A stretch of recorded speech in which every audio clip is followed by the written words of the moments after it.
ఆశ్చర్యకరుడు, ఆలోచనకర్త యేసుక్రీస్తు ప్రభు యొక్క నామంలో ఈ శుక్రవారం ఈ ఉపవాస ప్రార్థన కూడికలో చేరువచ్చిన మీ అందరికీ ప్రభు అయిన యేసుక్రీస్తు నామంలో దేవుడు మనందరినీ కూడా ఆశీర్వదించునుగాక. ఆమేన్. హల్లెలూయా, హల్లెలూయా. పిల్లరా, మనం ఆలస్యం చేయకుండా దేవుని వాక్యాన్ని మనం చదువుకుందాం. పరిశుద్ధ గ్రంథము నుండి హెస్కేలు గ్రంథం 1వ అధ్యాయము 10వ వచనాన్ని చదువుకుందాం. చదువు.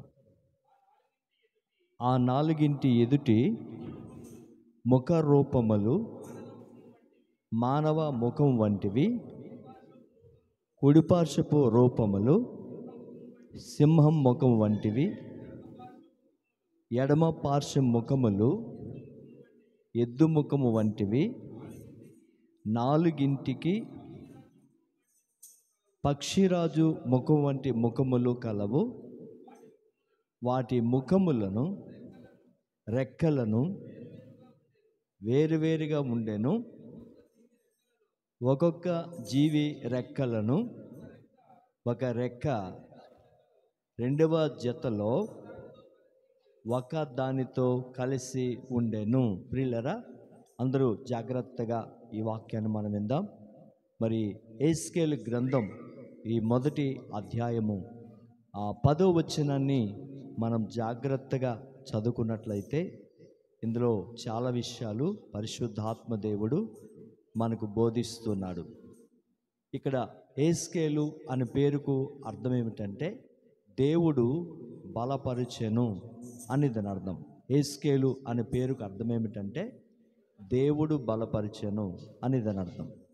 అంటే అక్కడ హెస్కేలు ప్రజల పరిస్థితులు చూసి చాలాసార్లు ఏడుస్తుండేవాడు, చాలాసార్లు దుఃఖపడేవారు, చాలాసార్లు బాధపడేవాడు.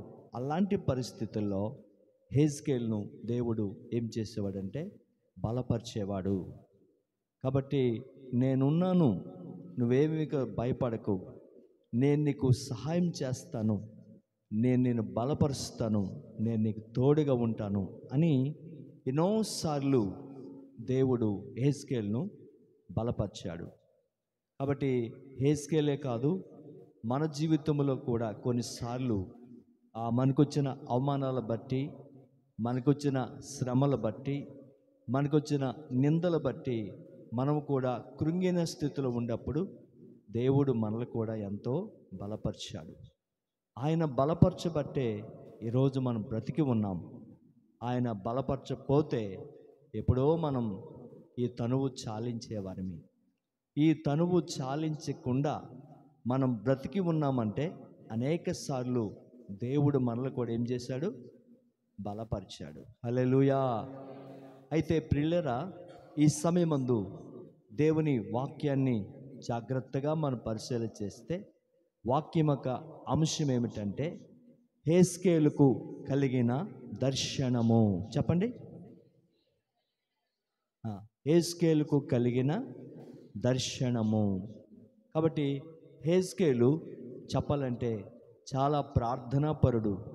ప్రభువా, ఈ ప్రజలకు ఏం జరుగుతుంది, ఈ ప్రజలకు ఏం చేస్తావు అని మోకాళ్ళ మీద ఉండి ప్రార్థన చేసినప్పుడు దేవుడు ఒక దర్శనాన్ని చూపించాడు. ఆ దర్శనములో ఏమిటంటే ఒక 4 జీవులు ఆ దర్శనములో కనిపిస్తున్నాయి. ఆ 4 జీవుల యొక్క ప్రతిబింబము యేసుక్రీస్తు ప్రభుల వారిని చూపిస్తూ ఉంది. హల్లెలూయా. హెస్కేలు మోకరించి ప్రార్థన చేసే సమయంలో దేవుడు ఏం చేసేవాడంటే దర్శనం చూపించాడు. చెప్పాలంటే హెస్కేలు ఎలాంటి వాడంటే దర్శన వరం కలిగిన వాడు. చెప్పండి, దర్శన వరం కలిగిన వాడు. అలాగే బైబిల్లో చూస్తే యోసేపు కలల వరం కలిగిన వాడు. ఒక్కొక్కరు చూస్తే ఒక్కొక్క వరాన్ని కలిగి ఉన్నారు. కాబట్టి ఆ రీతిగా ఈరోజు మనము కూడా హెస్కేలు వలె మనం కూడా దర్శన వరం కలిగిన వారిగా ఉంటే మన జీవితంలో ఎన్నో కార్యాలు మనం చూస్తాం. కాబట్టి ఈ హెస్కేలు తన దర్శనములో ఏం చూస్తున్నాడంటే ఒక 4 జీవులు ఆయన కనిపిస్తున్నాయి. ఆ 4 జీవులు ప్రతిబింబము, ఆ 4 జీవులు రూపము ఎవరిని చూపిస్తుందంటే యేసుక్రీస్తు ప్రభుల వారిని చూపిస్తూ ఉంది. హల్లెలూయా, హల్లెలూయా. కాబట్టి మొట్టమొదటిగా ఆయన దర్శనములో కనిపిస్తున్న రూపం ఏమిటంటే మానవ ముఖము. చెప్పండి, అందరూ చెప్పాలి. ఏం కనిపిస్తుంది? మానవ ముఖము. ఈ మానవ ముఖాన్ని ఎవరు చూపిస్తుందంటే యేసు ప్రభుల వారిని చూపిస్తుంది. మనకు ఇంకా బాగా వివరంగా తెలియాలంటే యోహాను సువార్త 19వ అధ్యాయము 5వ వచనాన్ని మనం చదువుకుందాం. అందరూ బైబిల్ చూడాలి. యోహాను సువార్త 19వ అధ్యాయము 5వ వచనం. ఆ ముండ్ల కిరీటమును ఊదా రంగు వస్త్రమును ధరించిన వాడై యేసు వెలుపలకు రాగా పిలాతు, ఇదిగో ఈ మనుష్యుడు అని వారితో చెప్పెను. ప్రియులారా, ఈ యోహాను సువార్త 19వ అధ్యాయము 5వ వచనాన్ని మనం జాగ్రత్తగా చూసినట్లయితే చూడండి, ఆయన యేసుక్రీస్తు ప్రభుల వారు తల మీద ముండ్ల కిరీటం ధరించుకున్నాడు, ఊదా వస్త్రాన్ని ఆయన ధరించుకున్నాడు. కాబట్టి సిలువకు సంబంధించిన ఈ రూపాన్ని ఆయన ధరించుకున్నాడు. ఆయన వెలుపలికి రాగానే పిలాతు అంటున్నాడు, ఇదిగో ఈ మనుష్యుడు అని పిలాతు అక్కడ చెప్పడం మనం చూస్తున్నాం. అయితే ఇదిగో ఈ మనుష్యుడు అనే పదము మనం చూస్తే నల్ల అక్షరాలతో, పెద్ద అక్షరాలతో అక్కడ మనకు కనిపిస్తున్నాయి. మిగిలిన అక్షరాలు ఒకే రూపంలో ఉంటే ఈ పదం మాత్రం ఎలా కనిపిస్తుంది? పెద్ద అక్షరాలతో, నల్లటి అక్షరాలతో కనిపిస్తుంది. ఏ పదము? ఇదిగో ఈ మనుష్యుడు. అంటే మనుష్యుడు అంటే దైవ లక్షణము కలిగిన వాడు. మనుష్యుడు అంటే దయా హృదయం కలిగిన వాడు. మనుష్యుడు అంటే కటాక్షము, కరుణ, జాలి, ఇటువంటి మంచి గుణాలు కలిగిన వాడు యేసుక్రీస్తు ప్రభువై ఉన్నాడు. హల్లెలూయా. కాబట్టి హెస్కేలుకు దర్శనములో మొట్టమొదటగా కనిపిస్తున్న జీవేమిటంటే మానవ ముఖము. చెప్పండి, ఈ మానవ ముఖాన్ని ఎవరు చూపిస్తుంది? యేసు ప్రభునే చూపిస్తుంది. ఎందుకంటే మానవ ముఖములో ఏం కనిపిస్తుందంటే దైవత్వము కనిపిస్తుంది, దయాగ్రోధము కనిపిస్తుంది, జాలి కనిపిస్తుంది, ప్రేమ కనిపిస్తుంది. ఇటువంటి మంచి లక్షణాలు ఎవరిలో ఉన్నాయి? అందరూ చెప్పాలి, ఎవరిలో ఉన్నాయి? యేసయ్యలో ఉన్నాయి. అది గ్రహించిన పిలాతు అంటున్నాడు, ఇదిగో ఈ మనుష్యుడు అని యేసు ప్రభు కోసం చెప్తున్నాడు. అంటే యేసు ప్రభులో ఏం కనిపిస్తుంది? దయ కనిపిస్తుంది. యేసు ప్రభులో ఏం కనిపిస్తుంటే ఏమండి? మంచి లక్షణం కనిపిస్తుంది. ఏమండి? జాలి కనిపిస్తుంది, కటాక్షం కనిపిస్తుంది, కరుణ కనిపిస్తుంది. కాబట్టి మన యేసయ్య ఏ విధంగా అయితే ఆయనలో ఈ మంచి గుణాలు కనిపించాయో అదే రీతిగా ఈరోజు మనము కూడా అటువంటి లక్షణాలు కలిగిన వారిగా ఉండాలని దేవుడు ఆశపడుతూ ఉన్నాడు. హల్లెలూయా. మనం ఇంకా యోహాను సువార్త 8వ అధ్యాయము 10వ వచనం 11వ వచనం చదివితే అక్కడ చదవమా? యేసు తల ఎత్తు చూచి, అమ్మా, వారు ఎక్కడ ఉన్నారు? ఎవరు నీకు శిక్షింపలేదా అని అడిగినప్పుడు ఆమె, లేదు ప్రభువా అనెను. అందుకు యేసు, నేను శిక్షింపను, నీవు వెళ్ళి ఇక పాపము చేయకము ఆమెతో చెప్పాను. ప్రియులారా, అందరూ జాగ్రత్త వినండి. ఈ యోహాను సువార్త 8వ అధ్యాయము 10వ వచనాన్ని 11వ వచనాన్ని జాగ్రత్తగా మనం చదివితే ఇక్కడ పాపం చేస్తున్న ఒక స్త్రీ కనిపిస్తుంది. అయితే కొంతమంది మనుష్యులు ఆమెను పట్టుకొని, రాళ్ళు పట్టుకొని యేసు దగ్గరికి తీసుకొచ్చారు. అప్పుడు వాళ్ళు అంటున్నారు, బోధకుడా, ఈమె పాపం చేస్తుండగా మేము పట్టుకున్నాం. మోషే ధర్మశాస్త్ర ప్రకారంగా రాళ్ళతో కొట్టమని ధర్మశాస్త్రం చెప్తుంది. కాబట్టి అందుకే నీవేం చెప్తావని చెప్పి నీ దగ్గరికి తీసుకొని వచ్చాము అని చెప్పగానే యేసయ్య అన్నాడు, మీలో పాపము లేనివాడు ఆ రాయేసి కొట్టండి అని ప్రభువు చెప్పాడు. అప్పుడు వారిగా పరిశీలన చేసుకున్నారు. ప్రతి వారిలో కూడా పాపము కనిపించింది. ఆ పాపము కనబడగానే వాళ్ళు ఏం చేశారంటే వాళ్ళ చేతులున్న రాళ్ళు క్రింద పడేసి ఎవరు కూడా ఒకరి దారిన ఒకరి వెంట ఒకరు వారు బయటికి వెళ్ళిపోయారు. కాబట్టి అప్పుడు యేసు తలెత్తి, అమ్మా నిన్నెవరు శిక్షించలేదంటే, లేదు ప్రభువా అని చెప్పాడు. అప్పుడు ఆమె అంటుంది, లేదు ప్రభు అని చెప్పగానే, అయితే నేను కూడా నీకు శిక్ష విధింపనమ్మా, నువ్వు వెళ్ళి ఇక మీదట పాపము చేయకు అని చెప్పాడు. అంటే ఆ స్త్రీకి యేసులో ఏమి కనిపించింది? దయ కనిపించింది. అది కరుణ కనిపించింది, కటాక్షం కనిపించింది, జాలి కనిపించింది. కాబట్టి దయ కలిగిన మనస్సు కనిపించింది ఆమెకు. యేసులో చూడగానే ఇటువంటి మంచి లక్షణాలు ఆమె కనిపించాయి. కాబట్టి ఆమె ఆ రోజు నుంచి ఇక పాపం చేయకుండా పవిత్రాలుగా జీవించడం ప్రారంభించింది. హల్లెలూయా, హల్లెలూయా. కాబట్టి మానవ ముఖము అనేది దైవత్వాన్ని కనిపిస్తుంది. ఏమంటే దయ కనిపిస్తుంది, జాలి కనిపిస్తుంది, కరుణ కనిపిస్తుంది.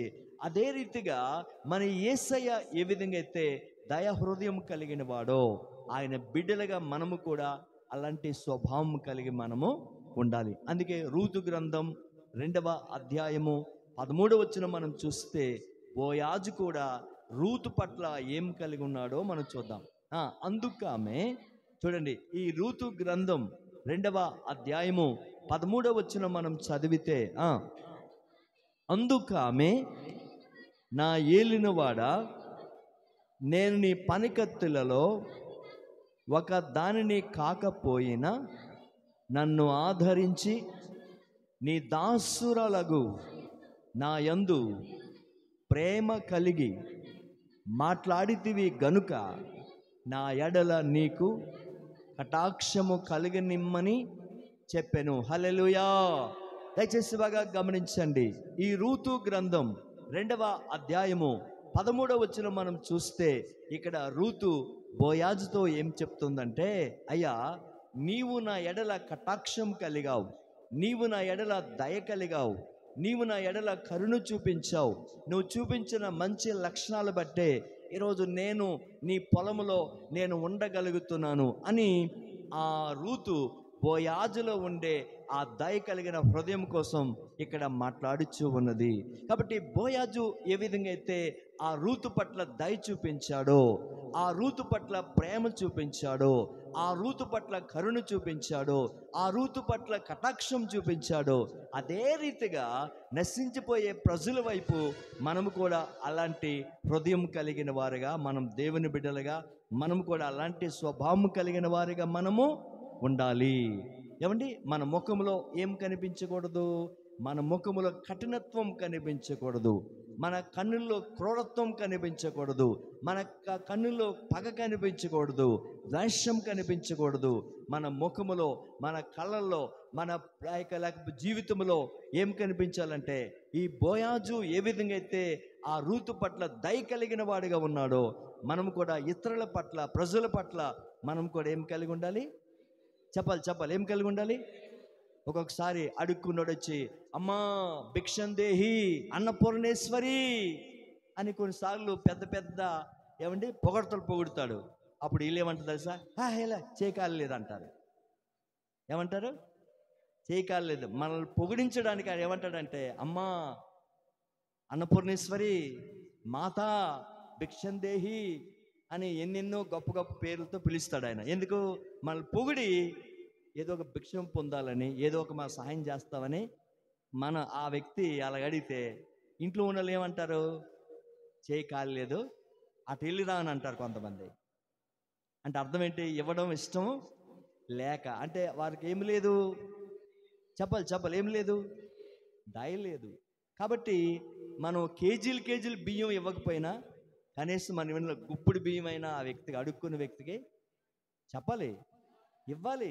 యేసే ప్రేమ చూపించాలి, యేసే దయ చూపించాలి. క్రైస్తవులంటే సాయం చేసేవారు, క్రైస్తవులంటే ఆదరించేవారు, క్రైస్తవులంటే జాలి చూపించేవారు, క్రైస్తవులంటే ప్రేమ చూపించేవారు అని ఇతరులు తెలుసుకో. మనం చూపించిన ప్రేమను బట్టి అనేక మంది దేవుని దగ్గరికి రావాలి. దేవుని స్తోత్రం, హల్లెలూయా.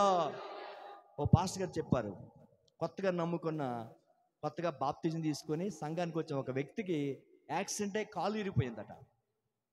కాలు ఇరిపోతే ఆ సంఘంలోని వాళ్ళందరూ ఏం చేశారంటే, పాస్టర్ గారు చెప్పారట, మరి కొత్తగా రక్షింపడ్డారు, మరి ఈ విధంగా యాక్సిడెంట్ అయ్యి పాపం చాలా బాధల్లో ఉండి హాస్పిటల్లో ఉన్నారు.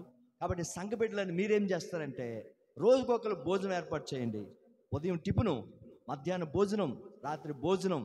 ఈ కుటుంబం మీరు 3 పూటలు తీసుకెళ్ళి క్యారేజీ వారికి ఇవ్వండి అని చెప్పి ఒక కుటుంబానికి ఒక్కొక్క రోజున ఏర్పాటు చేస్తే ఇంచుమించు అక్కడ 100 కుటుంబాలు ఉంటే 100 రోజులు ఆ విధంగా వారిని పోషించారట.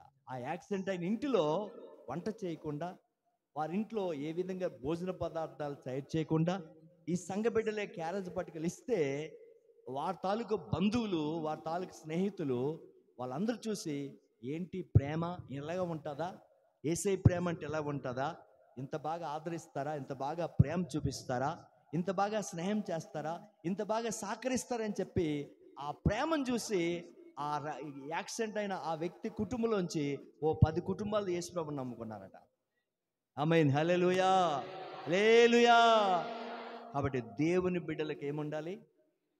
అందుకే మదర్ తెరిసా మాట ఉంది, ప్రార్థన చేసే పెదవుల కన్నా సాయం చేసే చేతులు మిన్న అంటారు. కొంతమంది చూస్తారు, నేను అలాగేనండి ప్రార్థన చేద్దాం, వెళ్ళండి వెళ్ళండి ప్రార్థన చేద్దాం అంటారు. కానీ అయ్యో కనీసం బాగులేదు ఈ వ్యక్తికి, లేకపోతే భోజనం పెడదాం, లేకపోతే ఒక వస్త్రం ఇద్దాం, లేకపోతే ఎంతో కొంత సహాయం చేద్దాం అని అనరు. కానీ ఏమంటారు? ప్రార్థన చేద్దాంలండి అంటారు. ఇలా గొప్పగా చెప్పలేదు. కానీ నా దగ్గరికి ఎవరు వచ్చి, అయ్యా సహాయం చేయండి, కష్టంలో ఉన్నాం, ఈ బాధలో ఉన్నామని చెప్తే నాకు తోచిన సహాయం చేసి నేను పంపిస్తాను. ఎందుకంటే దేవుడిచ్చిన ప్రేమ, దేవుడే మనకి చేయకపోతే, దేవుడే కరుణ చూపించకపోతే, దేవుడే దయ చూపించకపోతే ఈరోజు మనం ఏ స్థితిలో ఉందమో మనకు తెలీదు. కాబట్టి దేవుడు మనకి కనికరించాడు, కాబట్టి దేవుడు మన పట్ల దయ చూపించాడు, కాబట్టి అదే దయా గుణం, అదే ప్రేమ గుణం, అదే కటాక్షం, అదే కరుణ మనము కూడా ఇతరుల పట్ల చెప్పాలి, ఇతరుల పట్ల చూపించాలి. మనం చెప్తాం, వాళ్ళు అలా చేశారండి, వీళ్ళు అలా చేశారండి. మదర్ తెరిసా అయితే కుష్ఠరోగులకి ఆ చీములు తుడిచిందని అని చెప్తాం. మనం చెప్పడం గొప్ప సంగతి కాదు, కానీ చేసి అది చేయాలి మనం. దేవుని స్తోత్రం, హల్లెలూయా. ఒక్కొక్కసారి టౌన్లో వెళ్తున్నప్పుడు చాలామంది బాబు అయ్యా అడుక్కుంటే కొన్నిసార్లు ఇవ్వకుండా చిల్లలేదనుకొని వెళ్ళిపోవాలనిపిస్తుంది. కొంత దూరం వెళ్ళిన తర్వాత దేవుడు ఆత్మ గద్దిస్తుంది. అయ్యో వాళ్ళు అంతగా అడుగుతున్నప్పుడు, ఆ దీనస్థితిలో అడిగినప్పుడు నువ్వు వాళ్ళ ధర్మం చేయకుండా వచ్చేస్తావా? ఇదేనా నీకు నేర్పించింది అని ప్రభు చెప్తే మళ్ళీ వెనక్కి వెళ్ళి వాళ్ళకి అవసరమైతే ఒక 10 రూపాయలు, 50 రూపాయలు, 100 రూపాయలు ఇచ్చిన రోజులు చాలా ఉన్నాయి. ఎందుకో తెలుసా? దేవుడు ఆ గుణం మనకి ఇచ్చాడు కాబట్టి, దేవుడు ఇతరులకు సాయం చేయమన్నాడు చెప్పే కాబట్టి మనము కూడా ఇతరులకు ఏం చేయాలి? సహాయం చేయాలి. దేవుని స్తోత్రం, హల్లెలూయా, హల్లెలూయా. కాబట్టి హెస్కేలు తన దర్శనంలో కనిపిస్తున్న మొట్టమొదటి రూపం ఏమిటంటే మానవ ముఖము. హల్లెలూయా. ఆ మానవ ముఖం ఏమిటంటే అది దైవత్వము. కాబట్టి కరుణ, కటాక్షము, దయాగుణము, ఈ మంచి గుణాలు యేసు ప్రభులో ఉన్నాయి. కాబట్టి ఆయన బిడ్డలుగా, ఆయన రక్తం చేత కడగబడిన వారుగా మనము కూడా అదే గుణాలు లోకానికి, ప్రజలకి చూపించాలి. ఆమేన్, హల్లెలూయా. కాబట్టి ఒకటి చెప్పాలంటే చాలా విషయాలు ఉన్నాయి, త్వరగా ముందుకు వెళ్దాం. రెండవది, దర్శనంలో ఏం చూశాడంటే రెండవ ముఖం ఏమిటంటే సింహం ముఖము. చెప్పండి, అందరూ చెప్పాలి, ఏంటది? సింహం ముఖము. కాబట్టి మొదటిగా మనం ఏం చూసాం? మానవ ముఖములో ఏమి కనిపించింది? దైవత్వము. ఆయనలో ఉన్న దైవత్వము అనేది మనం నేర్చుకున్నాం. రెండవ ముఖం ఏమిటంటే సింహం ముఖము. ఈ సింహం ముఖము అనేది మనం చూస్తే ఒకసారి ప్రకటన గ్రంథం 5వ అధ్యాయము 5వ వచనాన్ని త్వరగా చదువుకుందాం. చూడండి, ప్రకటన గ్రంథం 5వ అధ్యాయము 5వ వచనాన్ని చదువుకుందాం. ఆ పెద్దలలో ఒకడు, యాడవకము, ఇదిగో దావీదు చిగురైన యూదా గోత్రపు సింహము ఆ గ్రంథము విప్పుటకై పొందునని నాతో చెప్పెను. ప్రియులరా, ఈ ప్రకటన గ్రంథం 5వ అధ్యాయము 5వ వచనాన్ని మనం చూస్తే, ఇదిగో యూదా గోత్రపు సింహమైన యేసుక్రీస్తు ప్రభుల వారు ఆ ముద్రలు ఇప్పడానికి, వాటిని వివరించడానికి ఆయన యోగ్యుడు, ఆయన సమర్థుడు అనే ఒక దూత చెప్పడం మనం చూస్తూ ఉన్నాము. కాబట్టి ఆ యూదా గోత్రపు సింహం చూడండి, ఇక్కడ హెజ్కేల్ కనిపించిన దర్శనంలో 2వ జీవి ఏమిటి? సింహం. మాట్లాడాలి. మీరు అలా మౌనంగా ఉంటే మీరు అసలు ఇక్కడ ఉన్నారో ఇక్కడ లేరో నాకు అనిపిస్తుంది. ఇక్కడే ఉన్నారా? ఉన్నవారు గట్టిగా చెల్లిద్దాం. హల్లెలూయా. మనం మోగవారమే, మాట్లాడేవారమే. మరి మాట్లాడాలి కదా. నేను మొదట్లో అలాగే సిగ్గు నాకు ఎక్కువ. ఎవరైనా అనేవాడిని. ఒకసారి అలాగే ట్రైన్లో ప్రయాణం చేస్తుందట. ప్రయాణం చేస్తుంటే ఈలోగా పక్కున్నోడు టైం ఎంత అయింది అడిగాడట. టైం ఎంత అయింది అడగగానే ఒక గుద్దాడట. అప్పుడు పక్కోడితో అంటున్నట, ఇదేంటిది, నేను టైం అడిగితే గుద్దాడేటంటే ఆయన మోగాడండి, మరి నీకు టైం ఎలా చెప్తాడు అన్నాడట. ఎవరైనా అప్పుడు అని వారు, బాబు బతికిపోయాను, ఒక గుద్దాడంటే ఒక 1 గంట అయింది కాబట్టి ఏం చేశాడు ఆయన? ఒక గుద్దాడు. అదే గంటకు ముందు వచ్చి ఉంటే చెప్పండి, గంటకు ముందు వచ్చి ఉంటే 12 గుద్దును నా ఉండి ప్రాణం ఊడిపోవని అనుకున్నాడు. దేవుని స్తోత్రం. హల్లెలూయా. కాబట్టి ఎందుకు గుద్దాడు ఆయన? ఎవరు? మీరెవరు? మరి మీరు అలాగే కనిపిస్తాను. నాకు ఒలగట్లేదు, పలకట్లేదు, మాట్లాడట్లేదు. అడిగినప్పుడు సమాధానం చెప్పాలి. చెప్పన్నప్పుడు దేవుని నోరు తెరిచి ఏం చేయాలి? దేవుని మాటలు పలకాలి. దేవుని మాటలు పలికితే మనకు ఆరోగ్యం, దేవుని మాటలు పలికితే మనకి జీవం, దేవుని మాటలు పలికితే మనకి శక్తి. హల్లెలూయా, హల్లెలూయా. కాబట్టి సింహము, ఈ సింహము ఎవరంటే యేసుక్రీస్తు ప్రభువై ఉన్నాడు. కాబట్టి ఆయనే యూదా గోత్రపు సింహము. ఈ సింహము ఏమిటంటే జయ జీవితానికి సూచనగా ఉంది. చెప్పండి, జయ జీవితానికి సూచనగా ఉంది. మత్తయి సువార్త 4వ అధ్యాయము 8, 9, 10 త్వరగా చదువుకుందాం. కంప్యూటర్లో ఉండాలి అందరూ. కొంతమంది పరపర పేపర్లు తిరగేస్తాను. చదవాలి, చదవమ్మా. మిగుల అపవాది ఎత్తైన ఒక కొండ మీదకి ఆయనను తోడుకొని పోయి లోక రాజ్యములన్నిటినీ వాటి వైభవము ఆయనకు చూపి సాగిలపడి నాకు నమస్కారం చేసిన ఎడల నీకు ఇచ్చేదనని ఆయనతో చెప్పగా, యేసు వానితో, సాతానా పొమ్ము, ప్రభువైన నీ దేవునికి మ్రొక్కి ఆయనను మాత్రమే సేవింపవలెను. హల్లెలూయా. అందరూ జాగ్రత్తగా వినండి. ఈ మత్తయి సువార్త 4వ అధ్యాయము 9వ వచనం, 8వ వచనం, 10వ వచనం, ఈ 3 వచనాలు చూస్తే ఇక్కడ సాతాను యేసు ప్రభుల వారిని ఎత్తైన శిఖరం మీద తీసుకువెళ్ళి ఈ లోక రాజ్యాలన్నీ చూపించి నాకు నమస్కారం చేస్తే ఇవన్నీ కూడా నీకు ఇచ్చేస్తానని చెప్పి సాతాను యేసు ప్రభుతో చెప్పినప్పుడు యేసు ప్రభు అంటాడు, సాతానా పొమ్ము అని గద్దించగానే అక్కడ సాతాను యేసు ప్రభుని విడిచి దూరంగా పారిపోయాడు. హల్లెలూయా. అంటే ఇక్కడ యేసయ్య సాతానుని లేక లోక రాజ్యాలని, ఈ లోక ఆశలను, వీటన్నిటిని కూడా యేసయ్య ఏం చేశాడు? జయించాడు. యేసయ్య జయించాడు కాబట్టి, మన యేసు ప్రభు జయించాడు కాబట్టి, యేసయ్య లోకాన్ని జయించాడు, యేసయ్య మరణాన్ని జయించాడు, యేసయ్య సమాధిని జయించాడు, యేసయ్య సాతానుని కూడా జయించాడు. అందుకే ఆయన జయశీరుడుగా పేరుగాంచి ఆయన 3వ దినాన్ని మృత్యుంజయుడు తిరిగి లేచి అందరూ చూస్తుండగా పరలోకానికి ఆయన ఆరోహణమయ్యాడు. హల్లెలూయా. కాబట్టి యూదా గోత్రపు సింహము అంటే ఏమిటంటే జయ జీవితము. అంటే మన యేసయ్య కూడా ఏ శోధనలో పడిపోకుండా, ఏ పాపములో పడిపోకుండా, ఏ పరిస్థితులు కూడా జారిపోకుండా, ప్రతి శోధన, ప్రతి పాపాన్ని ఏమండి యేసు ప్రభు ఏం చేశాడు? జయించాడు. మన యేసయ్య జయించాడు కాబట్టి ఆయన బిడ్డలుగా, ఆయన పిల్లలుగా మనము కూడా ఏం చేయాలంటే జయ జీవితం కలిగి మనము ఉండాలి. చూద్దాం హెబ్రీ పత్రిక 11వ అధ్యాయము 24వ వచనం చదువుకుందాం. మోషే పెద్దవాడైనప్పుడు విశ్వాసమును బట్టి ఐగుప్తు ధనము కంటే క్రీస్తు విషయమై నింద గొప్ప భాగ్యమని ఎంచుకొని అల్పకాలము పాప భోగము అనుభవించడము కంటే దేవుని ప్రజలతో ఆ శ్రమ అనుభవించుట మేలని యోచించి ఫరో యొక్క కుమార్తె యొక్క కుమారుడని అనిపించుకొనటానికి ఒప్పుకొనలేదు. ప్రియులారా, బాగా గమనించండి. ఈ హెబ్రీ పత్రిక 11వ అధ్యాయము 24వ వచనం మనం చూస్తే ఇక్కడ మోషే ఐగుప్తు దేశములో ఉన్నాడు. ఎలా ఉన్నాడంటే యువరాజుగా ఉన్నాడు. చెప్పండి, ఎలా ఉన్నాడు? యువరాజుగా ఉన్నాడు. ఏమండి, 40 సంవత్సరాలు యుక్త వయస్సులో ఉన్నాడు.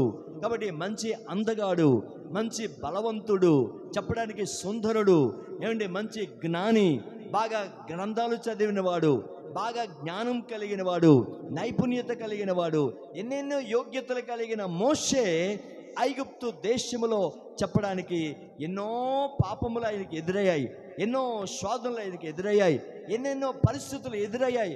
ఎన్ని పాపాలు ఎదురైనా సరే, యువరాజుగా ఉన్నా సరే, రాజు ఇంట్లో ఉన్నా సరే, ఏ పాపానికి కూడా లోబడిపోకుండా ప్రతి పాపాన్ని కూడా మోషే ఏం చేశాడంటే జయిస్తూ వచ్చాడు. హల్లెలూయా, హల్లెలూయా. కాబట్టి యేసు ప్రభుల వారు కూడా జయ జీవితం కలిగిన వాడు, మోషే కూడా జయ జీవితం కలిగిన వాడు. ఈరోజు ఆయన బిడ్డలుగా మనము కూడా ఎలా ఉండాలంటే జయ జీవితం కలిగిన వారిగా మనము ఉండాలి. అప్పుడే దేవుని బిడ్డలమని మనం అనిపించుకుంటాం, దేవుని పిల్లలమని మనం అనిపించుకుంటాం. కాబట్టి మనకు కూడా ఏముండాలి? జయ జీవితం మనకు ఉండాలి. మన యేసయ్య జయ జీవితం కలిగిన వాడు కాబట్టి మనము కూడా జయ జీవితం కలిగిన వారిగా ఉండాలి. దేవుని స్తోత్రం. హల్లెలూయా, హల్లెలూయా. కాబట్టి శోధన అనేది అపవాది శోధించడం ప్రారంభిస్తాడు. అందుకే ఆయనకున్న పేరేమిటంటే శోధకుడు. చెప్పండి, శోధకుడు అంటే శోధిస్తుంటాడు. వాడు శోధిస్తున్నప్పుడు చాలాసార్లు పడిపోవడానికి అవకాశాలు ఉంటాయి, చాలాసార్లు జారిపోవడానికి అవకాశాలు ఉంటాయి. ఎందుకంటే శోధకుడు వాడు దేవుని పిల్లలను ఏ విధంగానే సరే శోధనకి గురి చేయాలని చెప్పి రకరకాలైన ప్లాన్ చేస్తాడు, రకరకాలైన ప్రయత్నాలు చేస్తాడు, రకరకాలైన ఏమని ఆ యొక్క ఉచ్చులు ఉచ్చుతూ ఉంటాడు. కాబట్టి వాడు శోధనలోనికి మనం పడిపోకుండా ఎలా ఉండాలంటే మన యేసు ప్రభులాగా జయ జీవితం కలిగి ఉండాలి, మన మోషేలాగా జయ జీవితం కలిగి ఉండాలి. అదే రీతిగా మనం కూడా జయించిన వారమైతే మన ప్రభు మనకి శక్తి ఇస్తాడు. హల్లెలూయా, హల్లెలూయా.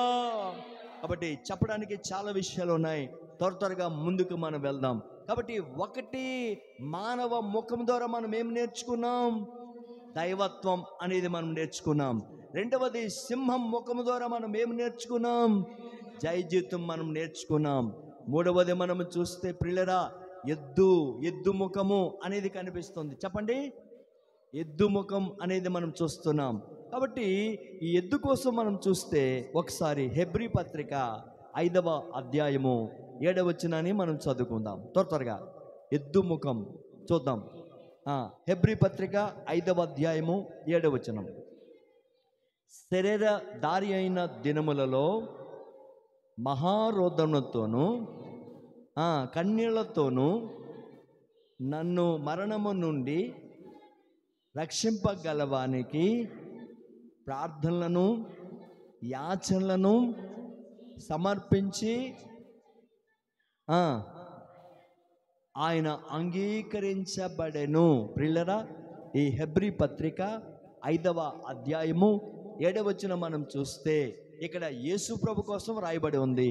యేసు ప్రభు శరీరకార దినముల్లో, శరీరంతో ఉన్న దినాలలో ఏమయ్యాడంటే ఆయన మహాశ్రమతోనూ, ఆయన కన్నీళ్లతోనూ, యాచనలతోనూ, ఏమండి దుఃఖముతోనూ, శ్రమలను అనుభవిస్తూ ఏమంటే తనను విడిపించేవానికి ఆయన యాచనలు చేశాడని, తను విడిపించేవానికి ప్రార్థించాడని, విజ్ఞాపన చేశాడని మనము దేవుని వాక్యములో చూస్తున్నాం.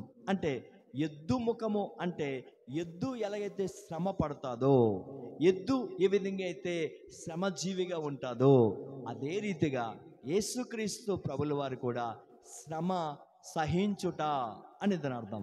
ఏమంటే ఎద్దు ముఖం అనేది అర్థం ఏంటంటే ఏమంటే శ్రమను సహించుట. అంటే ఎద్దు కూడా ఏం చేస్తుంది? శ్రమను సహిస్తుంది. కొన్నిసార్లు భూమిని దున్నుతుంది, ఏమంటే భారాన్ని లాగుతుంది. ఆ తాలూకు యజమానుడు ఏ పని అయితే తనకు అప్పగిస్తాడో ఆ పనిలో అది నమ్మకంగా ఉంటుంది. అంటే అర్థం ఏంటంటే శ్రమజీవి లేక శ్రమ పడుట లేక శ్రమ సహించుట, ఇవన్నీ కూడా మనం చెప్పచ్చు.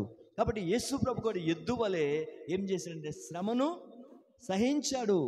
దెబ్బలు కొట్టినప్పుడు కానీ, ఏమండి లాగినప్పుడు కానీ, కొరడాలతో వీపు మీద ఆ లాగినప్పుడు కానీ, పిడిగుద్దులు గుద్దినప్పుడు కానీ, బరువైన సిలువు భుజం మీద వేసినప్పుడు కానీ, ఎక్కడ కూడా అమ్మ అని కానీ, అబ్బా అని కానీ, నాయన అని కానీ, అమ్మ అని కానీ ఎక్కడ కూడా నోరు తెరిచి ఆయన తన కష్టాన్ని ఎక్కడ చెప్పుకోలేదు.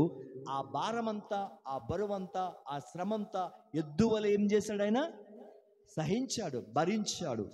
అదే మన జీవితాల్లో కూడా మన యేసు ప్రభు ఏ విధంగా అయితే ఎద్దులాగా శ్రమను సహించాడో, అదే రీతిగా మన కుటుంబ జీవితంలో, ఏమండి మనం భౌతిక జీవితంలో మనం ఉంటున్న ఈ జీవితంలో ప్రియులరా కొన్ని శ్రమలు కూడా మనకు వస్తాయి. శ్రమలు వచ్చినప్పుడు మనము కూడా ఏం చేయాలి? సహించేవారిగా ఉండాలి. చూద్దాం ఇర్మియా గ్రంథం 20వ అధ్యాయము 2వ వచనం మనం చూద్దాం.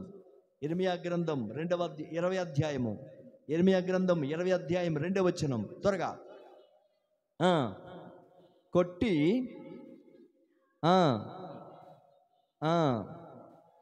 గుమ్మమునొద్దు ఉండు బండలో అతని వేయించెను. పిల్లరా, ఈ ఇర్మియా పుస్తకం 20వ అధ్యాయము 2వ వచనం మనం చూస్తే ఇర్మియాను కూడా ఏం చేశారంటే కొట్టారు, రక్తాలు కారినట్లుగా కొట్టారు, చాలా ఈడ్చారు, చాలా బాధ పెట్టారు, చాలా శ్రమ పెట్టారు. చివరికి ఆయన ఏమండి చెప్పాలంటే బందీ గృహంలో బంధించి ఆయన కాలుకి బండాలేసి బిగించారు, చేతులకి సంకెళ్ళు వేశారు. ఆయన అటు ఇటు పరిగెత్తి పారిపోకుండా కాళ్ళకు బండం వేశారు. ఆయన ఒక బందీ గృహంలో పెట్టి ఆయన బంధించేశారు. నీళ్లు లేకుండా, వస్త్రము లేకుండా, ఆహారం లేకుండా, ఏమంటే చాలా శ్రమ పెట్టారు. రక్తాలు కారినట్లుగా ఆయన్ని కొట్టారు. దేవుని స్తోత్రం, హల్లెలూయా, హల్లెలూయా. కాబట్టి అన్ని హింసలు, అన్ని బాధలు వచ్చినప్పుడు కూడా ఆయన సహించాడే కానీ, దేవా ఎందుకు నాకు ఈ శ్రమ, ఈ ప్రజలు నన్ను కొడుతున్నారు, నువ్వు చూడలేదా, నాకు సహాయం చేయవా, నాకెందుకు ఈ బాధ, నాకెందుకు ఈ శిక్ష, నాకెందుకు ఈ దెబ్బలు, నాకెందుకు ఈ శ్రమ అని ఇర్మియా ఎక్కడ కూడా నోరు తెరిచి ఆయన చెప్పలేదు. కాబట్టి శ్రమను ఏం చేశాడు ఇర్మియా? చెప్పాలి ఏం చేశాడు? సహించాడు. దేవుని స్తోత్రం, హల్లెలూయా.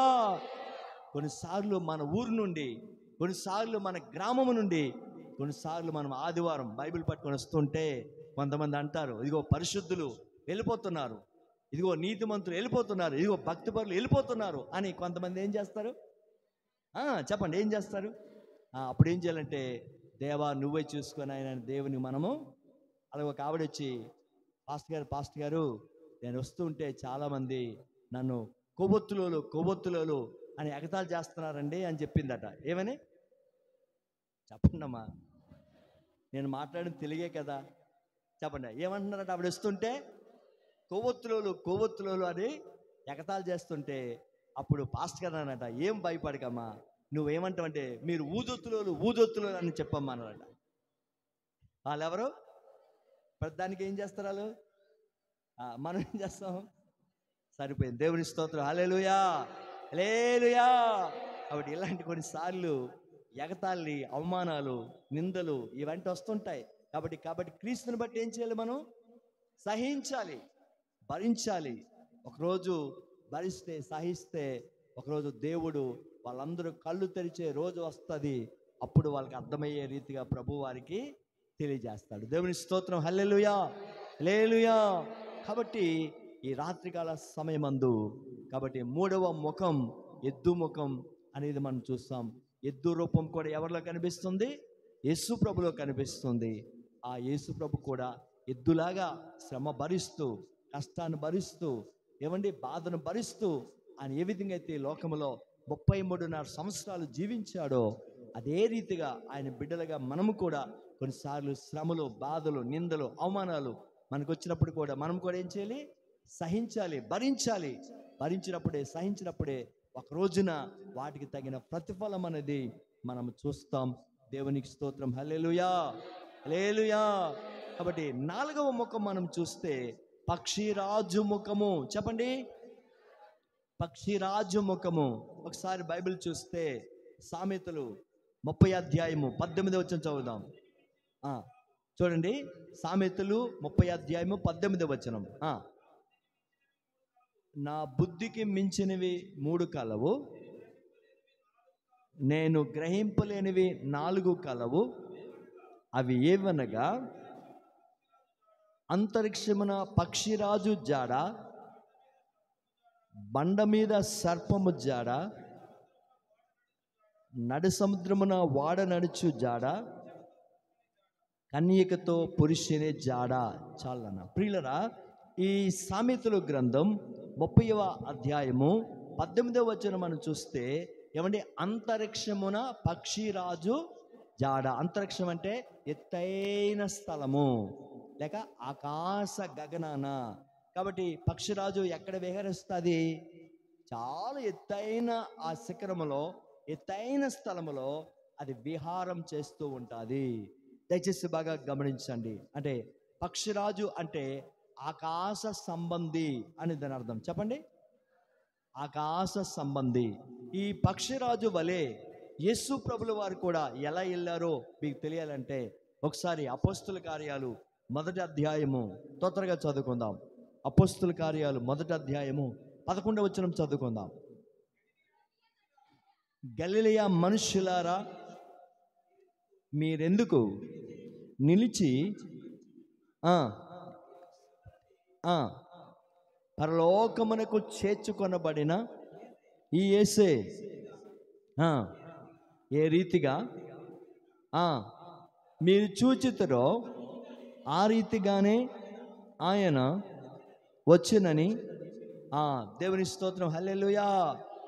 గలిలయ మనుషులారా, మీరందరూ కూడా ఏం చేస్తున్నారు? పైకి చూస్తున్నారు. అంటే ఆయన యేసు ప్రభుల వారు సమాధి నుండి తిరిగి లేచి ఆయన 3వ దినాన లేచిన తర్వాత మీరందరూ చూస్తుండగా ఆయన ఏమయ్యాడు? ఆరోహణమయ్యాడు. ఆరోహణం అంటే భూమి మీద నుండి పైకి ఎత్తబడుట అని అర్థం. అవరోహణం అంటే పైనుండి క్రిందకి దిగుట అనేది అర్థం. ఇప్పుడు యేసయ్య ఏమవుతున్నాడు? ఆరోహణం అవుతున్నాడు. అంటే భూమి మీద నుండి పైకి ఎత్తబడుతున్నాడు. కాబట్టి దూత వచ్చి చెప్తుంది, ఓ గలిలయ మనుషులారా, మీరు ఎలాగైతే చూస్తున్నారో ఇప్పుడు యేసు ప్రభు ఎలాగైతే పైకి ఎత్తబడుతున్నాడో ఒకరోజు ఆయన పరలోకం నుండి మళ్ళీ కిందకి దిగి వస్తాడు. కాబట్టి ఆయన రాకడ అనేది ఉందని చెప్పి ఆ గలిలయ మనుషులకి దూత చెప్పడం జరుగుతూ ఉంది. హల్లెలూయా.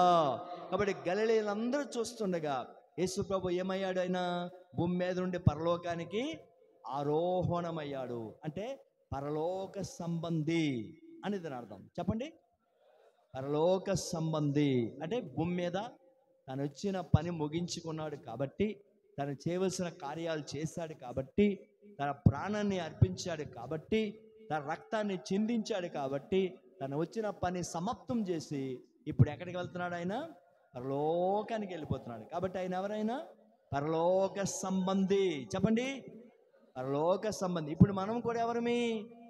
అందుకే పేతురు అంటాడు, మనము పరదేశులము, మనము యాత్రికులై ఉన్నాము, ఈ లోకం మనది కాదు.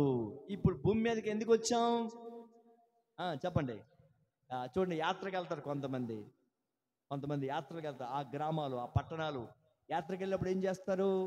వాళ్ళు అనుకున్న రోజులు ఎన్ని ఉంటాయో అన్నీ ఉంటారు అక్కడ. వాళ్ళు తిరిగి వాళ్ళ యాత్ర ముగించుకొని వారు ఏ ప్రాంతం అయితే వెళ్ళారో, ఏ గ్రామం నుంచి వెళ్ళారో అదే గ్రామానికి, అదే ప్రాంతానికి తిరిగి వారు వచ్చేస్తారు. అలాగే మనం ఎక్కడి నుండి వచ్చాం? అది కూడా డౌటే మీకు. పరలోకం ఉండొచ్చామా, భూమి మీద ఉండొచ్చామా, భూమి కింద ఉండొచ్చామా? ఏమంటే ఒక ఆయన సాయంత్రం అలా నడుచుకుంటూ వస్తే సమాధుల నుంచి నడుచుకుని వస్తున్నాడట ఒక ఆయన. అది బాగా వేసవికాలం, మే నెల. ఎలాగుంటుంది? ఒక ఆయన ఇంట్లో గాలి లేదని చెప్పి ఆ సమాధి మీద కూర్చొని ఇలాగ టవల్తో ఇలా విసురుకుంటున్నాడట. ఒక ఆయన అలా నడుచుకుంటూ వస్తూ, ఏమండి ఇక్కడ కూర్చున్నారు ఎందుకంటే, ఈ కూర్చున్న ఆయన అంటున్నాడట, లోపల గాలి లేదు అందుకే పైన వచ్చి కూర్చున్నాడు అన్నాడట. ఎక్కడ అంటే ఈయన ఉద్దేశం ఏంటి? ఈ చెప్పురైన ఉద్దేశం ఏంటి? ఇంట్లో గాలి లేదు అందుకే ఇటు వచ్చి కూర్చొని ఈయన ఉద్దేశం. ఆయన ఏమనుకున్నాడు, అమ్మో ఎవడు దెయ్యంలాగా ఉంది ఇది, లోపల గాలి లేదంటే లోపల ఉన్న దెయ్యము, లోపల ఉన్న శరీరం దెయ్యం అయిపోయి బయటకు వచ్చి కూర్చుందని చెప్పి భయపడిపోయి పరిగెత్తి పారిపోయాడట దెబ్బకి. దేవుని స్తోత్రం, హల్లెలూయా, హల్లెలూయా. కాబట్టి దేవుని మాటలు జాగ్రత్తగా మనము కాబట్టి మనం ఎవరిమి? పరలోక సంబంధులము. ఈ లోకం మనది కాదు. ప్రభు రాకడ వచ్చినా లేక మన మరణం వచ్చినా మనము ఖచ్చితంగా ఈ లోకాన్ని విడిచిపెట్టి మనం పరలోకానికి మనము వెళ్ళాలి. దేవుని స్తోత్రం, హల్లెలూయా, హల్లెలూయా. అందుకే కొలస్సీ పత్రికలో ఏమంటే పౌలు ఒక మాట అన్నాడు చూడండి. ఆ మాట చూసి ముగించేద్దాం. కొలస్సీ పత్రిక 3వ అధ్యాయము 1వ వచనం. కొలస్సీ పత్రిక, మీరు క్రీస్తుతో కూడా లేపబడిన వారైతే పైనున్న వాటినే వెదకుడి, అక్కడ క్రీస్తు దేవుని కుడి పార్శ్వమున కూర్చొని ఉన్నాడు. దయచేసి బాగా గమనించండి. ఈ కొలస్సీ పత్రిక 3వ అధ్యాయము ప్రారంభ వచనం మనం చదివితే ఇక్కడ బైబిల్లో చెప్పబడింది, మీరు క్రీస్తుతో కూడా లేపబడిన వారైతే పైనున్న వాటినే మీరు వెదకుడి. పైన మనకేమున్నది? పరలోకం ఉన్నది. కాబట్టి మన ధ్యాస, మన ఆలోచన, మన తలంపులు, మనకున్న కోరిక ఏమిటంటే నేను ఎప్పటికైనా సరే పరలోకానికి వెళ్ళాలి అనే ఆశ మనకు ఉండాలి ప్రియులారా. కాబట్టి ఈ సాయంత్రం వేళలో, ఈ రాత్రికాల సమయంలో హెస్కేలు దర్శనము ద్వారా 4 జీవులు హెస్కేలు కనిపించాయి. అందులో మొదటి జీవి మానవ ముఖము. ఏం తెలుసుకున్నాం మనము? దైవత్వము. మన యేసు ప్రభు దైవత్వం కలిగిన వాడు. ఆయన బిడ్డలుగా మనము కూడా దయా, కరుణ, జాలి కలిగిన వారుగా మనం ఉండాలి. రెండవది సింహం ముఖము, అంటే జయ జీవితము. మన యేసయ్య కూడా లోకాన్ని జయించాడు, సాతాన్ని జయించాడు, మరణాన్ని జయించాడు, పాపాన్ని జయించాడు, అన్ని శోధనలు జయించాడు. కాబట్టి ఆయన జయ జీవితం కలిగిన వాడు, జయశీలుడు. కాబట్టి మనము కూడా ఆయన బిడ్డలుగా మనము కూడా ప్రతి శోధన జయించేవారుగా, జయ జీవితం కలిగిన వారుగా మనము కూడా ఉండాలి. మూడవది మనం చూస్తే చెప్పాలి. మూడవది మనం చూస్తే మూడవ ముఖం ఏ ముఖము? ఎద్దు ముఖము. ఎద్దు అనేది ఏమంటే శ్రమను సహించడం, శ్రమను భరించడం. కాబట్టి ఎద్దు శ్రమజీవి. అదే రీతిగా యేసు ప్రభు కూడా ఎద్దు వలె ఈ లోకములో ఏమండి 3.5 సంవత్సరాలు, 30 సంవత్సరాలు తల్లికి తండ్రికి లోబడ్డాడు. 3.5 సంవత్సరాలు ఆయన ఎద్దు వలె శ్రమ పడ్డాడు, ఎద్దు వలె కష్టపడ్డాడు. నిద్ర లేకుండా, సుఖం లేకుండా, ఏమంటే ఉపవాసాలతో, జాగరాలతో తను తాను ఎంతో శ్రమపరుచుకున్నాడు. అంటే ఎద్దు వలె యేసు ప్రభు ఏం చేశాడు? శ్రమను సహించాడు. అలాగే దేవుని బిడ్డలుగా మనము కూడా ఏమండి, అలాగే ఇర్మియా కూడా ఆ దెబ్బలు కొట్టిన, ఆ చెరసాల్లో వేసిన, ఆ బండాలతో బిగించిన, సంఖ్యలతో బిగించిన, ఎన్ని పరిస్థితులు వచ్చినా సహిస్తూ దేవుని కొరకు జీవించాడు ఇర్మియా. అదే రీతిగా దేవుని బిడ్డలుగా మనం ఈ లోకంలో శరీరంతో ఉన్నాం కాబట్టి కొన్నిసార్లు శ్రమలు వస్తాయి, కొన్నిసార్లు ఏమండి ఇబ్బందులు వస్తాయి. వాటిలో కూడా తట్టుకొని మనం క్రీస్తు కొరకు నిలబడే వారిగా మనము ఉండాలి. మూడవది మనం చూసుకున్నాం. నాలుగవది మనం చూస్తే పక్షిరాజు. పక్షిరాజు ఆకాశ సంబంధి. అంటే యేసు ప్రభుల వారు ఈ పక్షిరాజుని బట్టి ఏమిటంటే పరలోక సంబంధి. మనం కూడా పరలోక సంబంధులుగా ఉండాలి. అంటే ఈ లోకం మనది కాదు. మనం ఇక్కడ ఎలా ఉన్నాము? యాత్రికులమై ఉన్నాము, పరదేశులమై ఉన్నాము.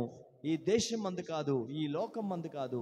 మనకంటూ ఒక రాజ్యం ఉంది, మనకంటూ ఒక దేశం ఉంది, మనకంటే ఒక పట్టణం ఉంది, అదే పరలోక పట్టణము. హల్లెలూయా, హల్లెలూయా. కాబట్టి ఈ రాత్రి యేస్కేలు దర్శనం ద్వారా 4 విషయాలు ప్రభు మనకు నేర్పించాడు. ఆ విషయాలు మన హృదయం అనే పలక మీద వ్రాసుకొని అలా మనం జీవిద్దాం. దేవుడు మనల్ని కూడా బలపరిచినట్లుగా ప్రార్థన చేసుకుందాం. అందరం లేచి నిలబడదాం, అందరం లేచి నిలబడదాం. హల్లెలూయా. అందరం లేచి నిలబడదాం, ప్రతి వారు లేచి నిలబడదాం. ప్రభువా, ఇగో నీ మాట ద్వారా మాతో మాట్లాడావు. యేస్కేలు దర్శనం ద్వారా 4 జీవులు చూపించావు తండ్రి. ఆ 4 జీవుల ద్వారా కొన్ని సత్యాలు మాకు నేర్పించావు. మేము అలా జీవించడానికి నీ కృప మాకు దయచే ప్రభు అని ప్రతి వారు కూడా 2 చేతులు పైకెత్తి ప్రభు నడదాం. Hallelujah, hallelujah, hallelujah, hallelujah, hallelujah. Praise the lord. Hallelujah, hallelujah, hallelujah. ప్రతి వారు ప్రభు నీతో మాట్లాడిన ప్రతి మాట నీ హృదయంలో చేర్చుకొని, ప్రభు మాట్లాడిన ప్రతి మాట నీ హృదయంలో చేర్చుకొని, ప్రభా నేను ఆ విధంగా జీవించడానికి సాయం చేయ ప్రభువా. దయా హృదయం కలిగి, కరుణ కలిగి, కటాక్షం కలిగి, జాలి కలిగి ఈ మంచి గుణాలు నాకు నేర్పించు ప్రభువా. సింహం వలె జయ జీవితం కలిగిన వారుగా, ప్రతి పాపాన్ని, ప్రతి శోధనను జయించే వ్యక్తిగా నాకు సహాయం చేయ ప్రభుని ప్రభుని అడుగుదాం. హల్లెలూయా, హల్లెలూయా, హల్లెలూయా. ఎద్దు వలె శ్రమ పడడానికి, శ్రమ అనుభవించడానికి, శోధనలు జయించడానికి నాకు కృప చేయ ప్రభు అని ప్రభుని అడుగుదాం. హల్లెలూయా. ఆకాశ పక్షి వలె, పక్షిరాజు వలె పరలోకానికి, పరలోక సంబంధిగా, పరలోక సంబంధులుగా జీవించడానికి సాయం చేయ ప్రభువా. ఈ లోకములో యాత్రికులం, పరదేశులం, ఈ దేశం మాది కాదు ప్రభువా అని ప్రతి వారు 2 చేతుల పైకి తాడుదాం. Hallelujah, hallelujah, hallelujah. Praise the lord. Hallelujah, hallelujah, hallelujah, hallelujah, hallelujah. ఆశ్చర్యకరుడైన మా తండ్రి, నీ నామాన్ని బట్టి ప్రభువా నీ పాదాలు స్తోత్రాలు.